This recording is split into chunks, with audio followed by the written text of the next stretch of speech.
Welcome to PR Tech Wednesdays, the weekly webinar where thought leaders discuss the latest in PR tech. If it's Wednesdays, it's PR Tech Wednesdays. Welcome back. I'm your host, Eric Schwartzman.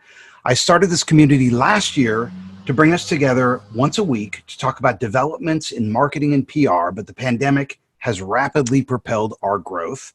I had to increase our web hosting capacity yesterday because of slow page load times from concurrent user sessions. The slower a page loads, the lower it ranks in Google's organic search results. If you want to test out your own page load times, you can get a Google Search Console account and run a quick test. We do this every Wednesday from 12 to 1 Pacific time. It's free. Admission to the live chat is capped to the first 100 sign-ins, but you can catch the live stream on Periscope at Eric Schwartzman, on YouTube Live, or on Facebook Live. For those who like podcasts, you can subscribe to the audio replay on iTunes or Spotify. Just search PR Tech Wednesdays. And you can sign up and access all those links at prtechwednesdays.com. If you sign up, you get emails to links to the replays as well. I also write detailed blog posts about these conversations with links to the resources discussed at ericschwartzman.com/blog. So you can subscribe to that for access to bonus content. Our guest today is Martin Waxman. He's an instructor with LinkedIn Learning, formerly lynda.com, where he teaches courses on digital marketing and public relations. He's a senior advisor at spinsucks.com, and he's an expert in the use of artificial intelligence for marketing and PR. Martin, welcome. Well, thank you, Eric. Great to be here. And it's so funny because we had this face-to-face chat when I was in LA earlier in the year in January. When we were talking about this, May 1 seemed like a long way off. And I certainly never would have imagined that, we'd be in this situation. I don't think any of us ever thought it would be like this. And I think it really underscores the importance of digital communications these days, because that's what we have pretty much. Well, digital customer acquisition is now everybody's concern. And there are 5 types of traffic: organic, referral, search, email, and direct. Of those 5, which source do you think delivers your best traffic? The answer is always going to be organic traffic. Users trust Google, and top-ranking sites get more clicks. What that means is that people that arrive to your website through Google organic search visit more pages, stay longer, and convert at a higher frequency rate. Yet most people still don't know the basics of SEO. I created a short video course on the basics of SEO for PR. And before things get busy, you can invest in yourself and learn the basics of SEO. If you're listening to this live, you can get the video course for free, the basics of SEO for PR, until the end of today's session at ericschwartzman.com/SEO class. Sign up now and get lifetime access. Again, the basics of SEO for PR is available for free for the next hour at ericschwartzman.com/SEO class. Now, we do a segment called Bookstagram of the Week, and I wanted to change that up today. And instead of featuring a book, I want to talk about an essay. This week, I wanted to share a short passage from an essay by best-selling, award-winning author Arundhati Roy. And this is from the conclusion. Historically, pandemics have forced humans to break with the past and imagine their world anew. This one is no different. It is a portal, a gateway between one world and the next. We can choose to walk through it, dragging the carcasses of our prejudice and hatred, our avarice, our databanks and dead ideas, our dead rivers and smoky skies. Or we can walk through lightly, with little luggage, ready to imagine another world and ready to fight for it. I think her message is powerful and inspirational. Instead of a return to normalcy, this idea of a portal to a better future. Noah built an ark to survive the flood and had to decide what to save. So what will you put into your vessel for the voyage to the new world? What will you preserve? What will you shed? How will you reinvent yourself, your clients, and your brand? What will you bring with you? Make it intentional. Make this a time of renewal by renewing yourself, your capabilities, your know-how for the digital future. And let's get started. The chat room is open for networking. There are no restrictions, so please use it as your back channel to interact with each other. This is your community. You know, real world events that we produce and go to are multidimensional. We use our head and our eyes to sort of see different things, but here on Zoom, we really only see one thing. You see me, you see Martin, and that's it. So in addition to learning about digital marketing trends from Martin, learn to adapt the types of events you produce to this digital format by using the back channel to communicate amongst yourselves. And let's try to figure out together what works and what doesn't among friends and colleagues. This is a place where there are no stupid questions. This is a safe place to ask any question you want. Questions go in the Q&A area, chat goes in the chat area, and be ready to come on screen and ask your question live. I'll promote you to a panelist and you'll come on screen and join into the video chat. If you're just joining us, stick around for the special announcement at the end of the session about bonus content I think you'll enjoy. Martin, welcome. Thank you, Eric. Great opening, and honestly, really interesting question, because how are we going to reinvent ourselves after this and our organizations? It's something I think a lot of us need to think about. And I think something that we were chatting about yesterday is the whole notion of digital acceleration, like all these things that have been happening, Zoom calls, for example, or video conferencing, it's going to be accelerated a lot more. A friend of mine shared a job posting with me, and a PR agency in Toronto, where I'm based, has an ad out, and they are looking for a full-time nurse to be there at the agency, to take people's temperatures, to make sure that they're healthy, that everything's disinfected properly. And honestly, that's something, when I had my agency, I never would have thought that that might be something I would need. And I think what it did is it made me think that, okay, right, we really have to rethink the way we approach business face-to-face as we start to come back, but also, you know, how do we work in digital and flexibility and adaptability?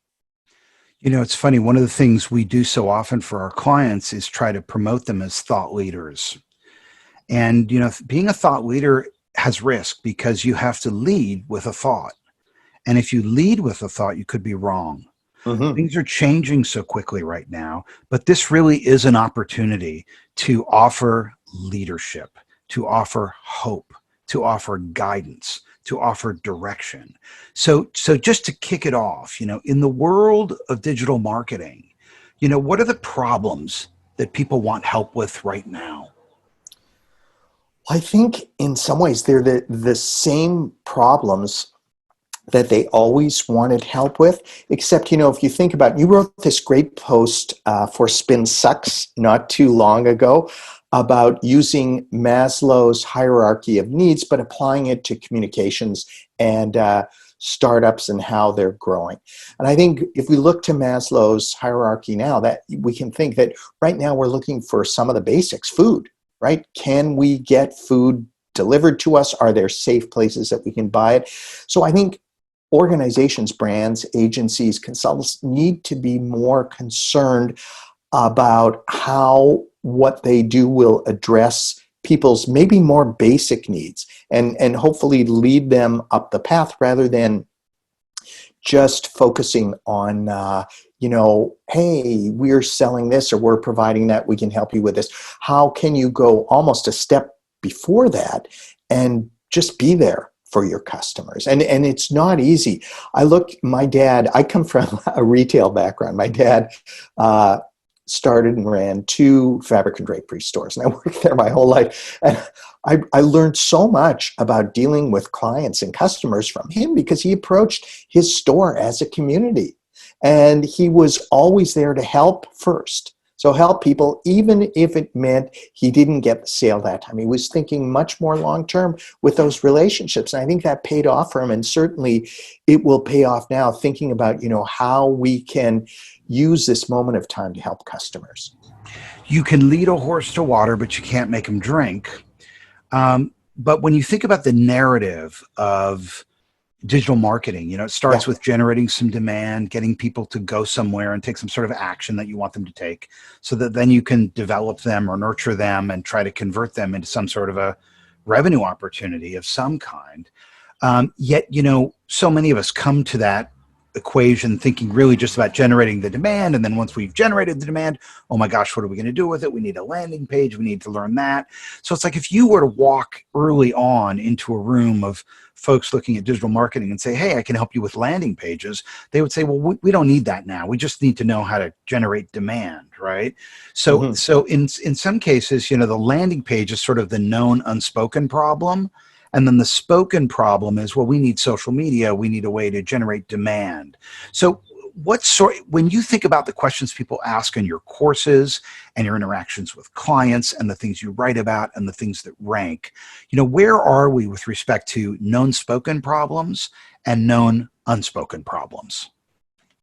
Well, I think we probably have a good idea of the past known spoken problems. I think with the whole notion of unspoken problems, we're all trying to figure that out as we go along, because there's so much uncertainty. I mean, that's become a cliche to say that these days. One of the things that I think can help a lot is social listening as a first step. And it really is a first step in any type of digital marketing, but really paying attention and listening first rather than speaking. And I think to traditional PR, which is my background, and the whole idea of the message, it's all about the message. It's all about what we have to say, kind of pushing it out. Really, I think that has become flipped with social media, but now it's even more important to listen first, listen intently, and figure out what conversations are going on out there and how you can answer them or help, or maybe you can't. Maybe there's some things that you probably should stay away from for now. Just because people are upset and you can't help. I mean, they need comfort. They need, we all need comfort, right? And we need reassurance. We need hope, but we also don't need things sugar-coated. So it's a fine balance with organizations, balancing, hey, it's going to be great tomorrow, with what can we do today? And I think, you've got to listen. You've got to listen intently. You've got to look at the keywords you're paying attention to, and finding out what the new pain points are, and then looking through what you have in your content marketing arsenal and how you can adapt. Can you take a blog post you did a year ago and maybe republish it in a way that's more relevant for today? So in your LinkedIn courses, people can ask questions, right? Yeah. Have those questions changed since the pandemic? Not yet. And it's interesting, but I'll tell you what seems to have changed is a lot more people are sharing, a lot more of the people who are taking the courses are sharing it online. And so that gives me an opportunity to interact with them and to say, hey, do you have any questions about the course? Now, in most cases, people are just happy to be acknowledged and happy that someone heard them. I think that's something that all brands can learn from, that sometimes the beginning of a conversation is just a hello and hi, what are you doing? What's it like for you? How are things going for you? Things like that. So the questions haven't changed that much. So I'm going to give you 3 sort of common services around digital marketing today. And I want you to tell me which ones you think most people think they need to know, or most people think they need to do.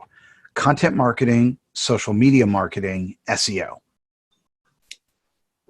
That's a great one, because I was thinking about that. And I'm going to give you a cop-out answer, which is all 3. I really do think all 3 work together.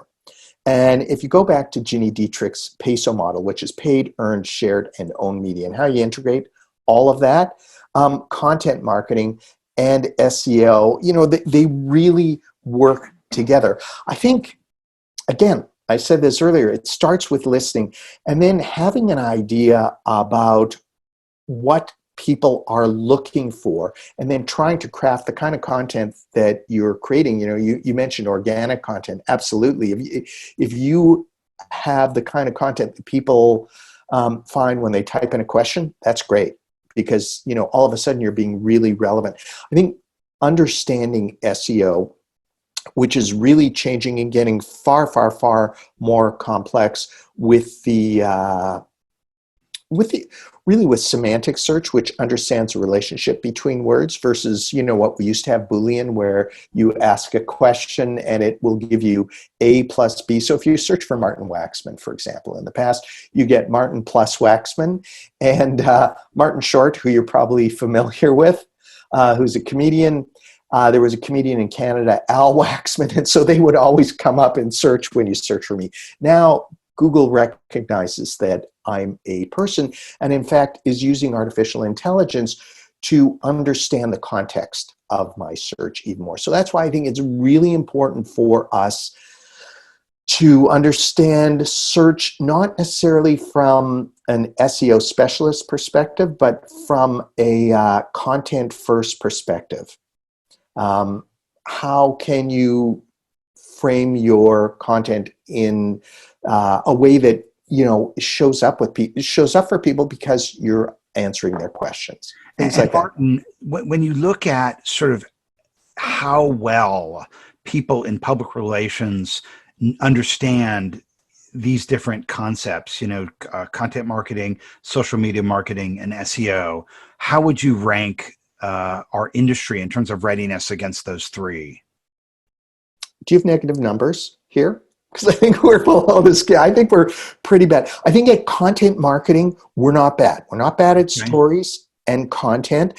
I don't think we're great at digital media or social media marketing, really, because I think too many of us operate with an earned first mindset rather than with a content first mindset. So if someone else says it's great, it must be great.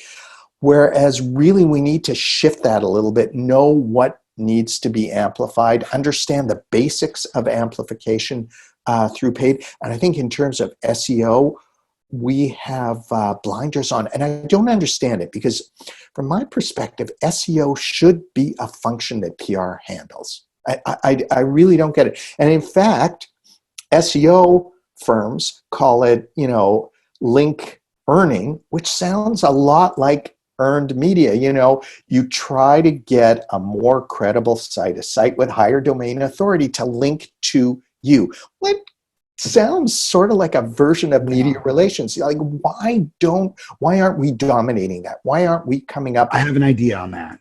So I was talking to Anna Lebedeva, who's the head of growth for SEMrush.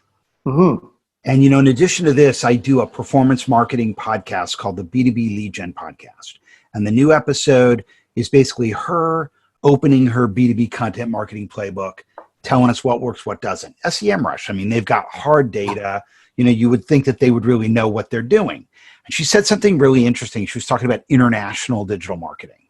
And she said, I can't repurpose an English language post into German or Scandinavian languages, because those markets want data. They want hard data. And the US market, English speaking language market, of the people I sell to are resistant to quantitative data.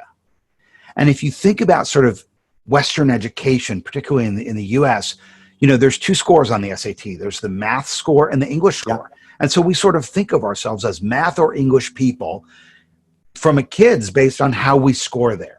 Yeah. I scored better on English. So I kind of told myself the story, oh, I'm an English person. And actually, just to be frank, I mean, I sat with tears in my eyes trying to figure out Algebra 2. My brother helped me. I barely made it through the course. I was terrible at it.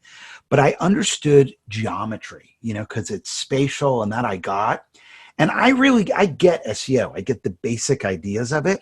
But I think having taught, like you, SEO to so many language people who tell themselves, I'm a language person, people are very resistant to it. You know, their eyes sort of glaze over. They don't like the concepts of inbound links and circular logic and any of that. I mean, I'm living proof that you can learn SEO, but I think generally people that gravitate to public relations and marketing and communications, maybe not on the marketing side as much, but certainly on the PR side, are people that say, you know what, I don't want to deal with numbers. And SEO makes me deal with numbers, so I don't want to do it. Yeah, I went into this because I'm no good at math. Right. I hate math. I know, but you know what? First of all, communications people don't need to know how to write a complex algorithm, but we do need to understand the basics of analytics and data, and it's something that, you know, we shy away from. How do you look at a page of results in Google, you know, the back end using Google Analytics, and try to discover trends and go, oh, wow, look at that correlation. This is where AI can come in, because the more data you have, it can look and find patterns and that we might not have been able to see. But there are some things that we certainly can see if we're not afraid to just dip our toes into the water of numbers.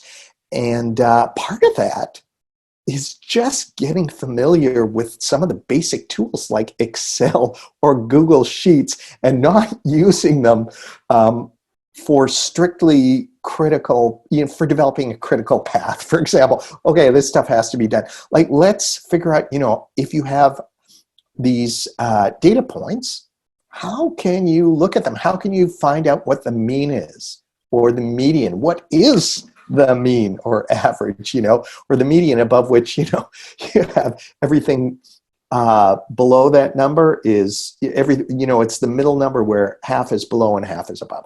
You know, all of those are important things for us to figure out. And we can do that through basic statistics courses that we can get online for free. But I think it's incumbent on us as senior communicators or communications people to start to pay attention to statistics. And really, if you understand even the basics of statistics, you'll understand more about artificial intelligence, because AI is just statistical predictions. That's all it is at its core. Now, it's really, really complex how it gets to them, but knowing that, it suddenly opens your eyes and minds to how some AI decisions are arrived at. Hey, if you're, you know, using SEO as a value add for your clients, if you are, you know, learning SEO, if you know SEO, or if you don't know SEO, if it's, go ahead and let us know in the chat room. You are doing SEO. Hi, Alice. Hi, Amy. Hi, Beth. Hi, Cameron. Hi, Sherry. Hi, Elisa.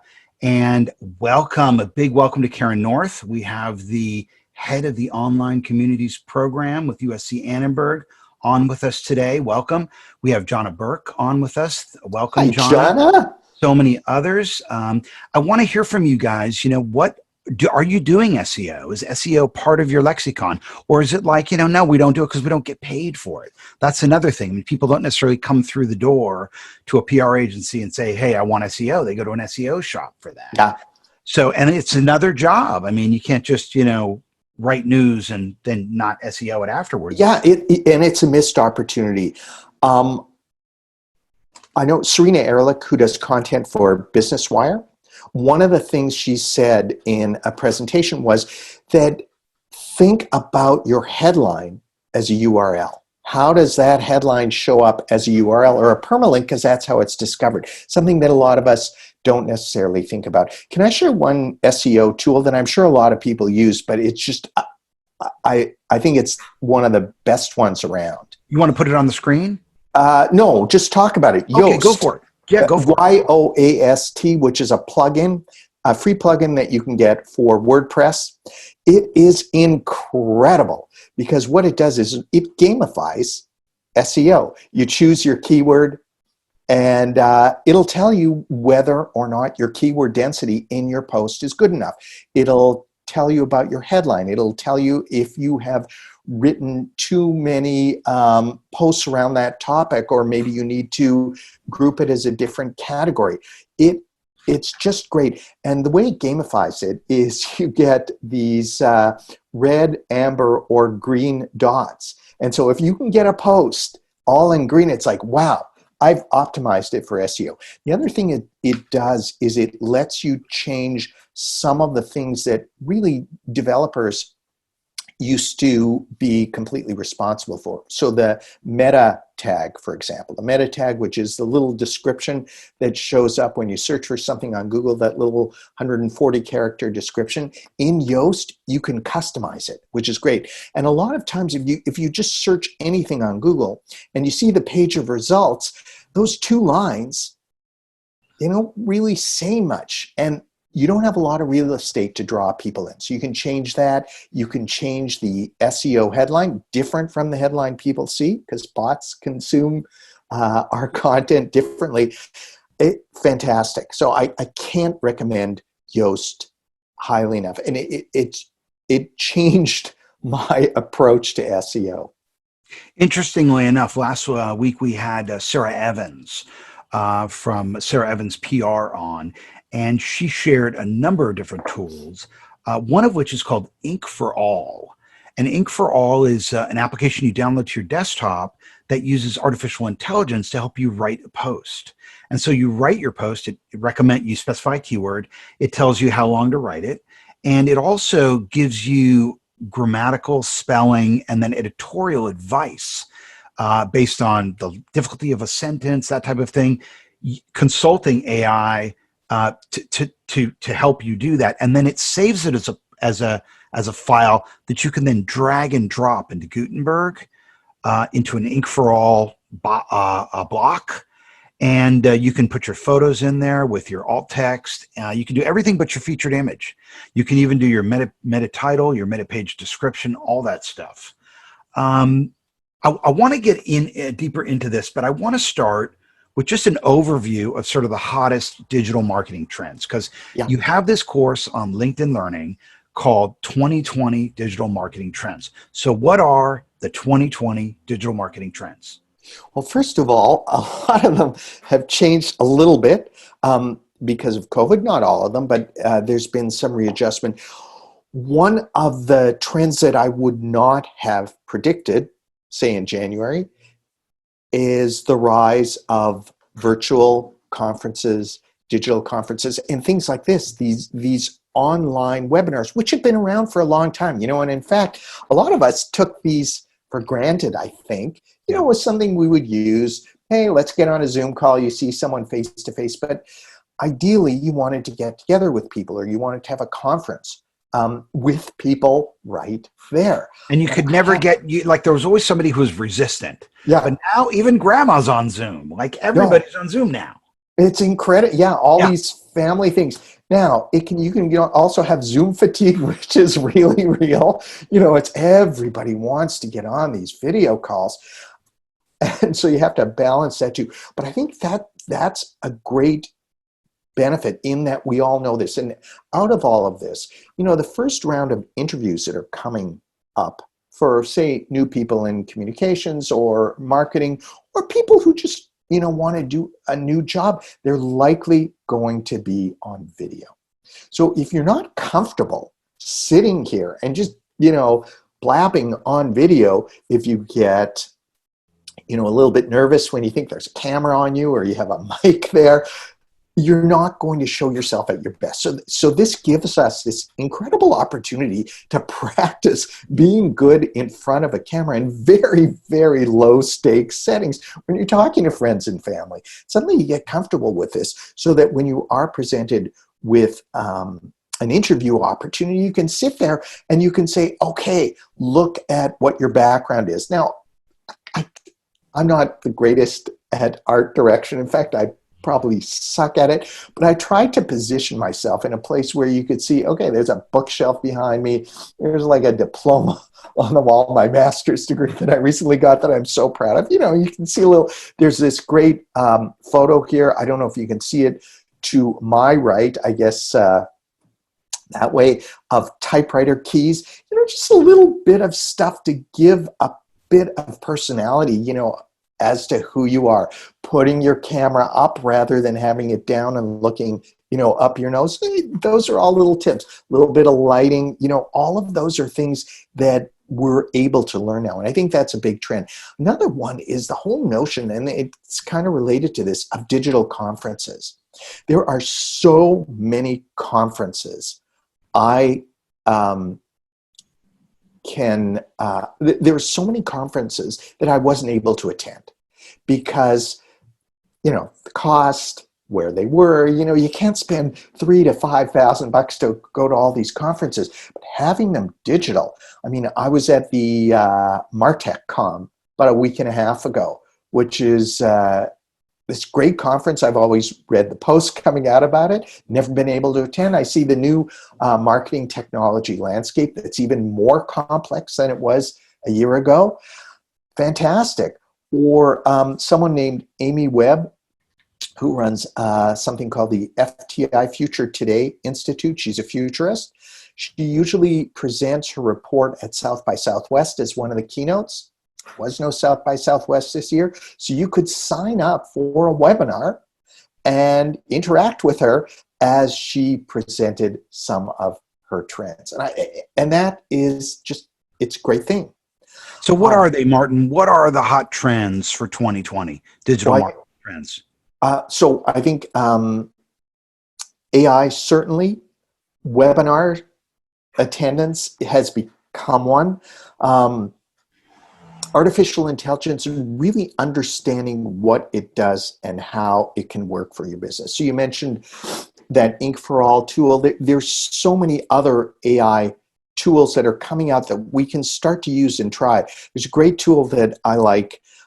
If you're creating videos, it's called Lumen 5, Lumen 5, and I'll just type that in here. Oops. And while he's doing that, welcome JD Bowles from iPressroom. Welcome Joel Kamen. I sure hope we're going to be able to put that panel together on getting the hospitality industry back to work with the Orlando hotels. Thanks for sharing that, Martin. Yeah, and what Lumen 5 does is and you can sign up for a free account or you can sign up for a paid account. Free account, you upload a script and it will create a video for you, just like that. Chooses from stock image. You can see the images they've chosen. You can change them. It highlights text on video. You can change the text. You can change the layout a little bit. But it's incredible because you just upload the script and within 5 minutes, you've got a short video that you can suddenly share as content. And it uses AI to put it all together. So I think AI, understanding how it works and what it can do and all the changes that are happening, how you can apply it, that's a trend. I think Is artificial intelligence a threat or an opportunity? both, really. It's a threat because people could and will likely lose their jobs because of it. But it's an opportunity because of the potential of humans plus AI working together to solve problems. So maybe taking some of the drudgery. So for example, social media monitoring or social listening. When you have AI working with a person, it can pick up more nuanced conversations and more data that you may not have seen and hopefully present it to you. Now, you still need people to analyze what it means and come up with a strategic response for it or a strategic piece of content or, understand who the stakeholders might now be. But I think it's an opportunity and a challenge. Now, some of the risks involved, of course, are data privacy, data breaches.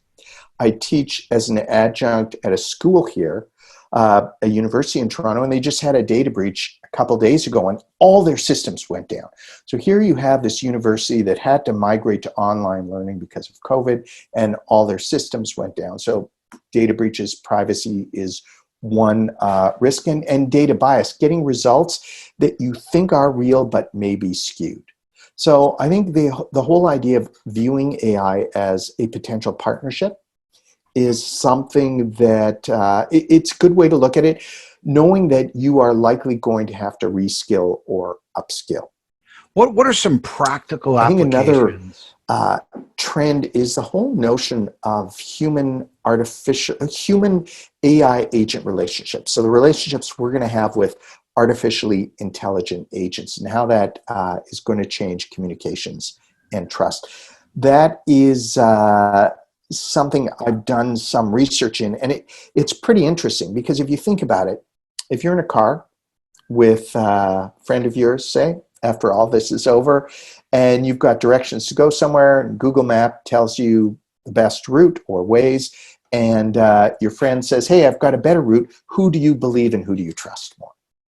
And how does that affect your interpersonal relationship? I'll tell you, that's a tough one, man. I get hosed by Waze once in a while. Yeah. And when I trust Waze over my wife, it doesn't go well if it hoses us. If Waze gets me there quicker, then it's okay. But if Waze, in terms of the margin of error that Waze is allowed to have, it's zero. We allow humans to be wrong, but AI can't be wrong. No, it can't be wrong because we have these higher values. Now, that's the same thing with chatbots, which just aren't very good yet. At simple Q&As, it's almost like uploading an FAQ to this AI program that knows, okay, if it asks about this, I'll give it this answer or that answer. And I think that's starting to get better, but we're nowhere near. I just want AI that can tell me how to write a frickin' headline that's most likely to be, click-worthy. I mean, it's coming. Like it's actually, there's a company called Persado, Persado, and that's what they do. They use natural language processing to help generate what the best ideas for headlines or subject lines in a blog post or in an email marketing campaign are. Which messages should it customize? So it's there. But the thing is, Eric, you bring up a great point. It's not perfect. And we expect it to be that. We don't expect it to only be better than us. We expect it to be perfect. This AI headline better get me customers that pay, as opposed to maybe increase the number of leads I get by 5%. Ultimately, it's all based on predictions, right? What are your favorite tools? Well, I said earlier, Lumen 5. I love Lumen 5. I think it's a great way for people who aren't video savvy to be able to create videos in pretty much in real time. Because my wife's a documentary filmmaker. So when I go out to try to shoot something or edit it. I watched her movie, by the way. Oh, good. About the dolls. Yes. Yeah. Tell us about your wife's movie. It's a cool movie. Yeah, my wife's a documentary filmmaker. She made one film a few years ago called Living Dolls about adult doll collectors. Very different than kids. And these are people who are really serious and passionate about that. And I say passionate in quotations because some of them collect, porcelain dolls or antique dolls, to the guys who have these meetups and they collect these sex dolls, even though they have other relationships. It's a fascinating film. One thing Maureen does well is she really is able to capture people's emotions and sort of listen to them. She's really good at listening to them. Her most recent film, which unfortunately isn't available in the US yet, she's looking for a distributor there, is called 17 and Life Doesn't Wait. And in that, she follows three high school seniors, looking at three young women, high school seniors, looking at their lives and their hopes and dreams. And it's a great film too. Anyway, a slight digression there. But, I know you put together a list of these tools. Do you want to just share them in the chat window? Yeah, I'll share one of the tools, and this isn't really a tool as a compendium of tools. I'm a member of the AI in PR committee, which is a committee of communications people that are doing research on AI. All volunteer stuff, run out of the Chartered Institute of Public Relations in the UK, similar to PRSA in the US. And one of the things that they have is an AI in PR tool stack. And that's the link I just shared there. So it lists probably over 100 tools that use AI and that communicators or marketers and communicators can use. And this is constantly being updated. So it's certainly not a document that just stays there. It's a living document, really. And I know that the two people who are responsible for it are adding more tools and checking to see that some of the ones that are up there haven't, gone out of business, because you have startups, you see what they do, you add them. That's a fantastic resource for people, just if you want to get an idea of which tools and or platforms are out there and which use AI. Martin, you wrote on your blog recently that a BuzzFeed social media editor said 75% of the content they produce is not published on BuzzFeed.com. Why is that? The reason they aren't, and I just noticed people said they couldn't share the link, and apologies. I was just sharing it with you, Eric, so there it is again. Hopefully you can see that link now, the AIandPR.org for everyone. Thanks. No Sorry, I problem. missed that. Yeah, and sorry about that. So Thanks all the letting us stuff know. that I've been sharing, including Lumen 5, Thanks, Nundle. there you go. So now everyone can see that too, that video. So getting back to what you said, yeah, BuzzFeed was saying that because what they were doing now, this is going back a couple years, they were using a distributed content model.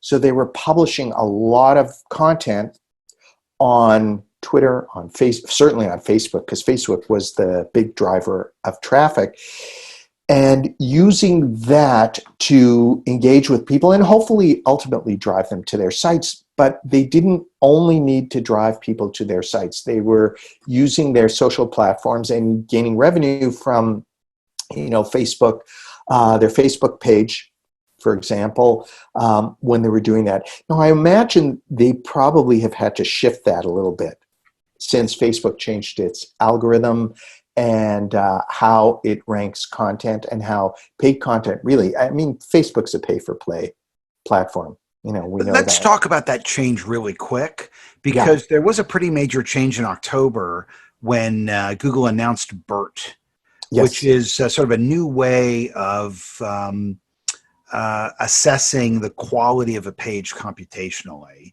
And so just at a high level, sort of really quickly, tell us kind of what BERT is.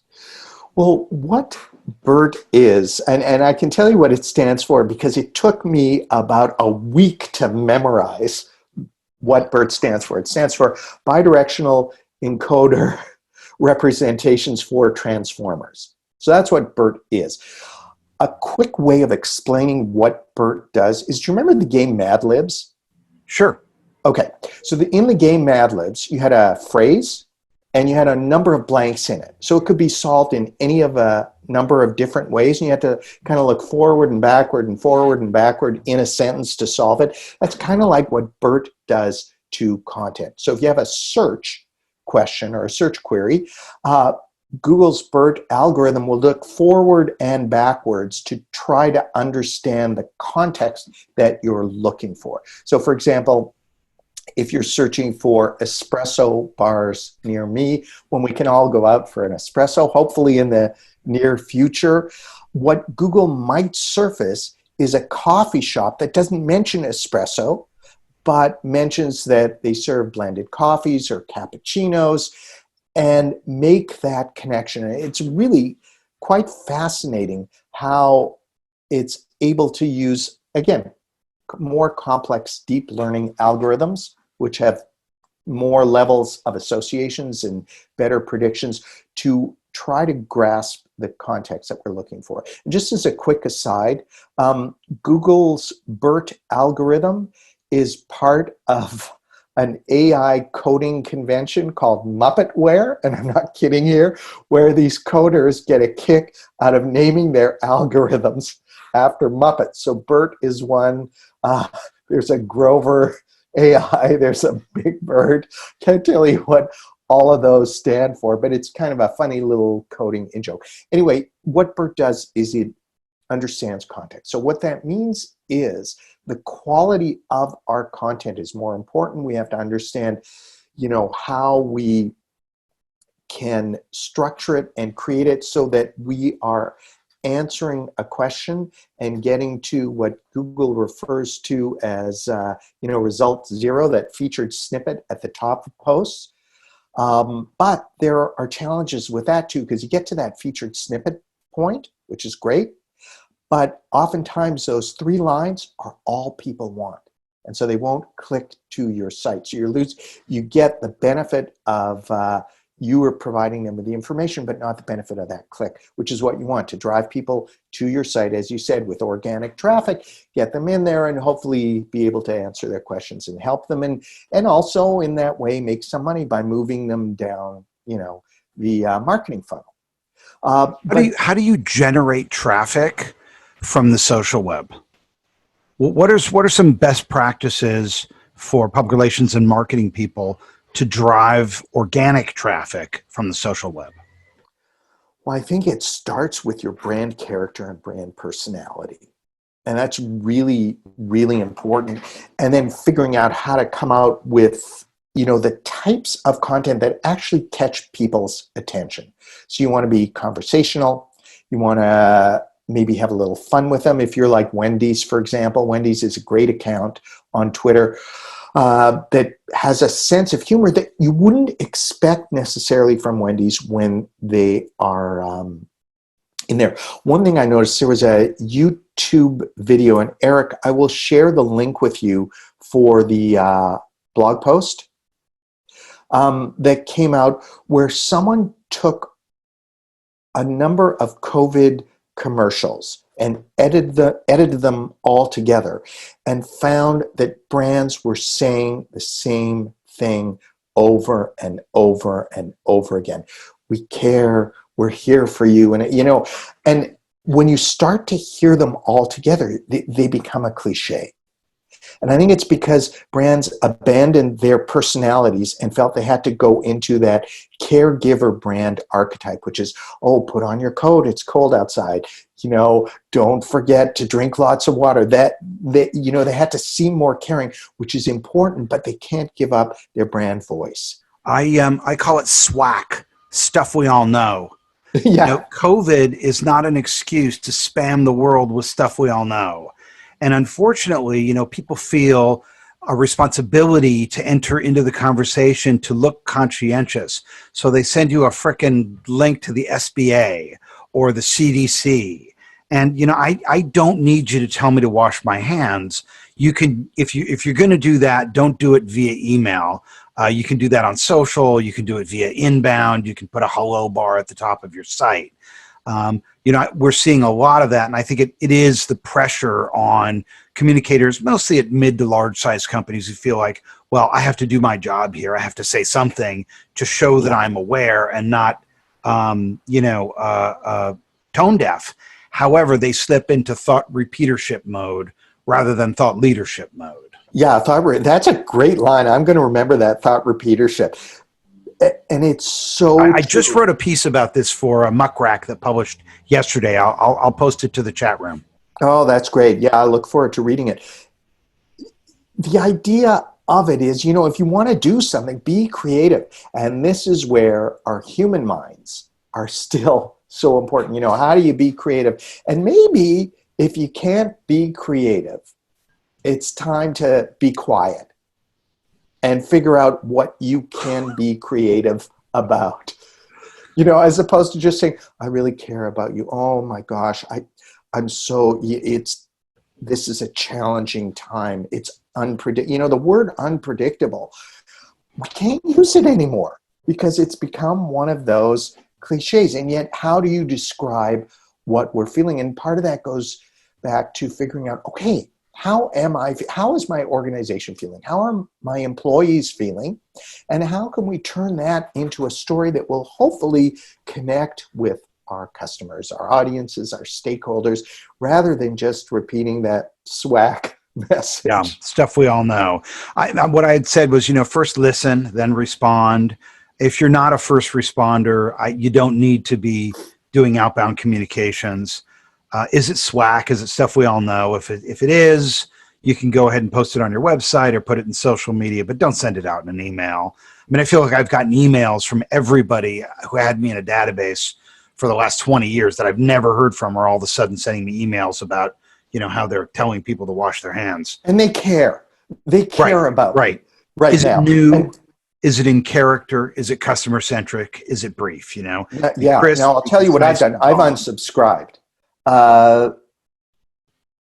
Phrasey is another one. Yes, but Persado, Persado. Here, I'll type that.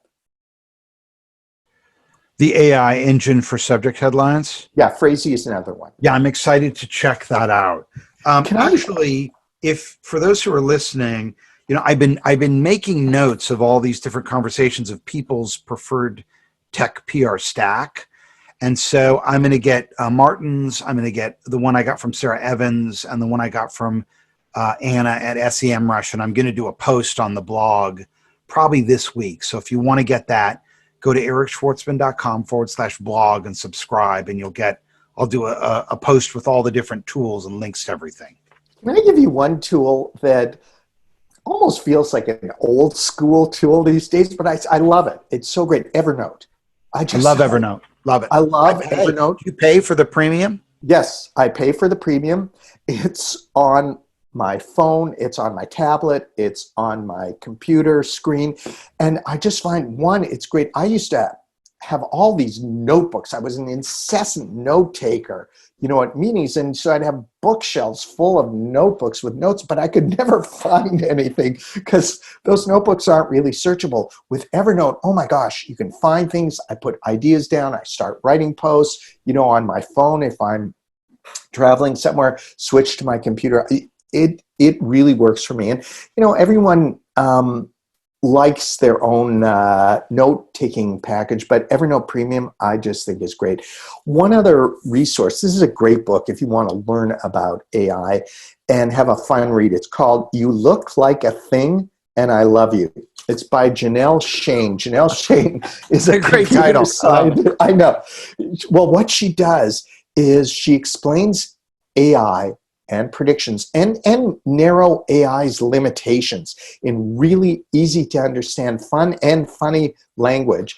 And she'll do things like she'll train an AI algorithm to come up with flavors of ice cream by feeding in all these flavors. And so the results are sometimes pretty good, but often quite hilarious, bizarre, and sometimes really gruesome. So she gives those kinds of examples to explain it. The whole book is like that. And she also has a blog. I'm going to type in the name. It's called AI Weirdness. If you want to have some fun with, what AI is and learn about it, AIweirdness.com is just great. So that, I think, it's a good book to get into. It's easy to read and fun to learn about. One other AI resource, and that is something you can subscribe to. It's called the Algorithm Newsletter. It's by a journalist named Karen Hao, H-A-O, at MIT Technology Review. I'm just going to type it.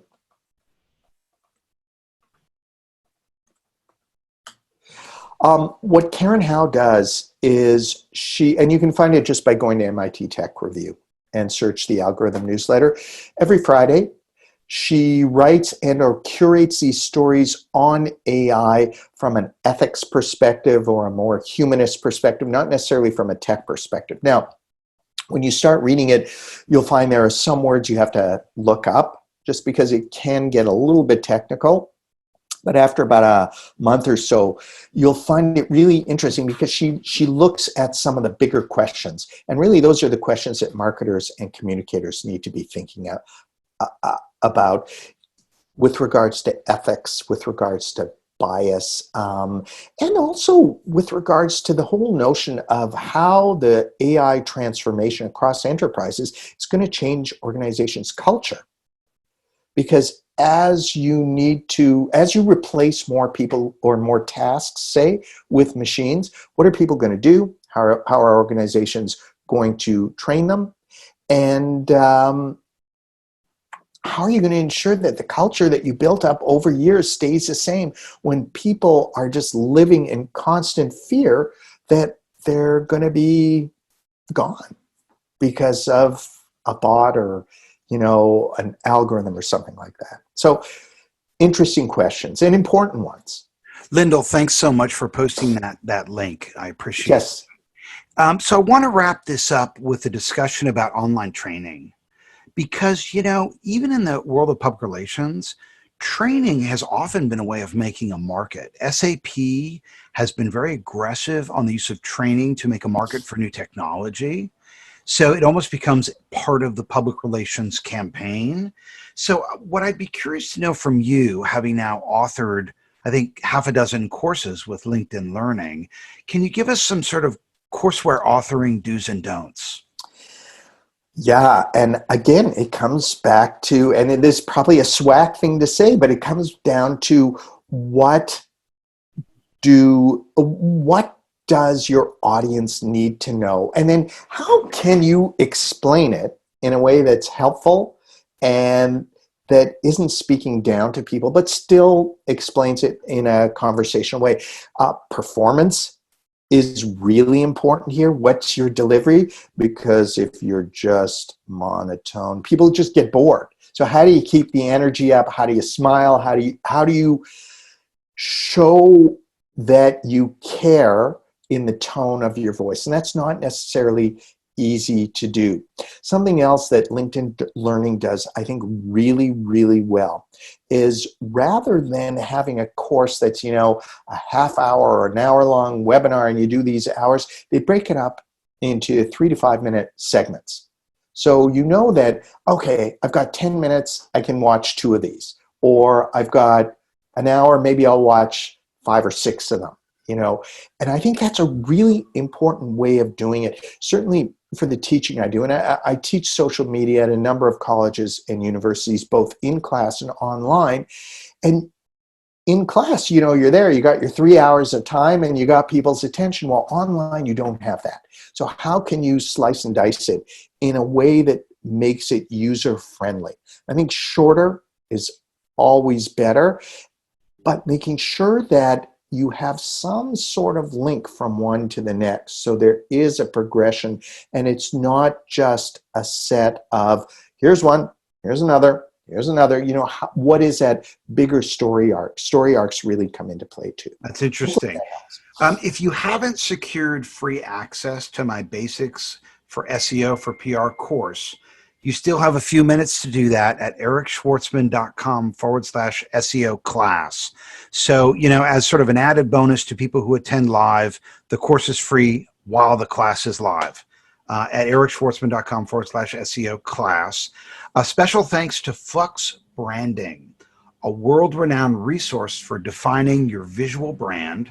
Flux Branding is a group of creative visionaries and graphic designers dedicated to helping clients build brand identities. And you can visit them at ericschwartzman.com/Flux Branding. And I also want to thank Digital Dragon, where children can develop the skills they need to prosper in the age of machines. Digital Dragon teaches digital literacy to tomorrow's programmers. More information at ericschwartzman.com/DD. Now, next week, we're going to have a discussion with Ryan Paugh about what it takes to get invited to the Forbes Business Councils. Ryan is the CCO of Community Company, which operates the Forbes Business Council, the Ad Age Collective, and the Business Journal's Leadership Trust, which are membership communities that afford advertorial publishing opportunities in Forbes, Ad Age, and local business journals. The week after that, we have a panel of entertainment publicists from film, television, and music talking about putting Hollywood back to work. And the last Wednesday of May, we're going to focus on producing virtual events with the head of growth from Restream, Anya Ronson, who's going to share her checklist for producing must-watch live streaming events. We're all trying to figure out how to reinvent ourselves online, and so she's an expert in that, and she will talk to us about virtualizing live events, what works, what doesn't.